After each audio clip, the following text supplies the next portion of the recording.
அடிமை அதை நான் திருவள்ளிக்கேணியில் உருவான உறவில் திருவாக சுபுரி நிர்வாக்கினி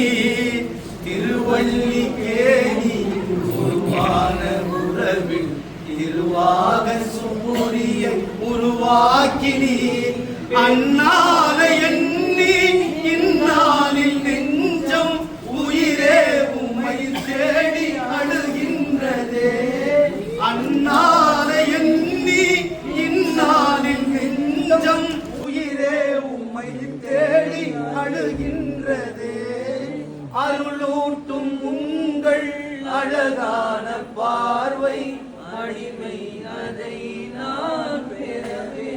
பொருள் வையில் வைத்த பொருள் என்னவென்று சுபுரியில் கருணை நீர் காட்டினீர் பெருமானே உங்கள் பெரும் கொடை தானே பெருமானே உங்கள் பெரும் கொடை தானே அழகான சுபுரீஷா உருவானது பெருமானே